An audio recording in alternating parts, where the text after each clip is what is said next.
We start this hour with breaking news, and Iran's defense ministry has confirmed that one of the country's top nuclear scientists has been assassinated.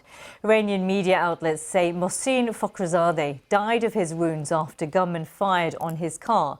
Fakhrizadeh has long been regarded by Israel and Western intelligence agencies as the mastermind behind the country's covert nuclear weapons program.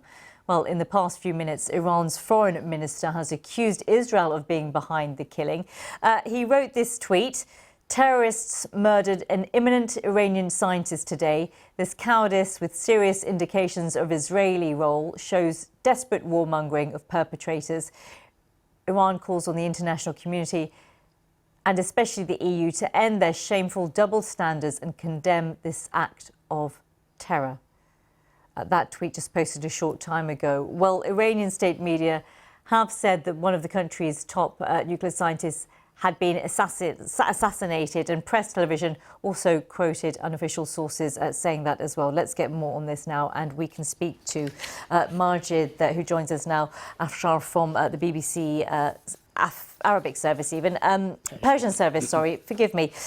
What do we know on this hour? We know that Mr. Fakhrizadeh was in a car with a number of other people. We don't know who those people were. They say close relatives. Inside a car, they were first approached by a pickup truck, which was apparently like bomb-laden. That there was an explosion, and then local people say they heard a lot of gunshots. And based on the pictures that we see, apparently they were like assassinated at the place.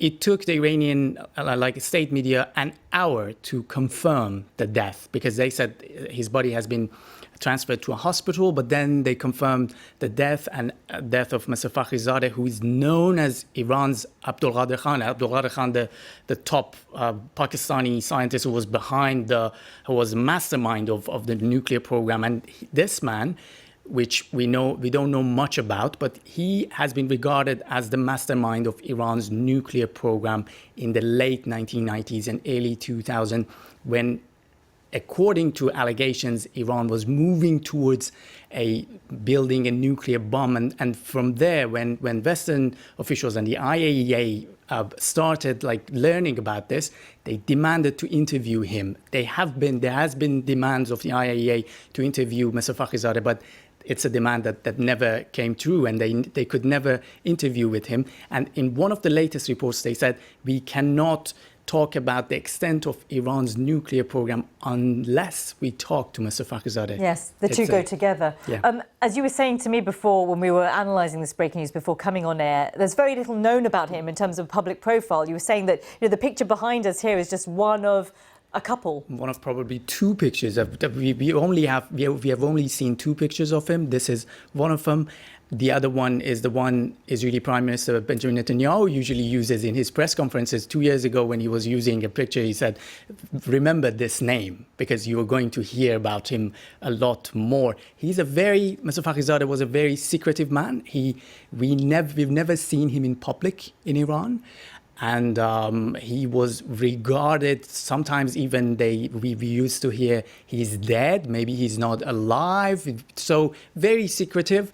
And an assassination like this is quite unprecedented in Iran. A big blow to Iran's security forces, who can lose a man like him, who has been under definitely a special security, they've been watching him all the time, and then this happens. So I think hard questions will be asked today. And we've heard from Iran just a statement saying that they will avenge the assassination, as they have done for other scientists in the past. So what did you read into that?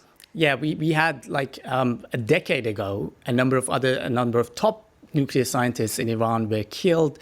At the time, it was the Iranians blamed the Israelis. The Israeli officials have got a policy of not confirming and not denying, a policy which we expect they would use in the coming days, probably. But as you heard, the Iranian foreign minister is already pointing the finger at the Israelis, because, as I said, we had another report 2 months ago about Israeli officials, or they had ordered This is a New York Times report that's saying that they killed Al-Qaeda's number 2 in Tehran like 2 months ago. And then we learned about it 2 weeks ago that it was the Israeli officials who ordered that assassination on behalf of the Americans.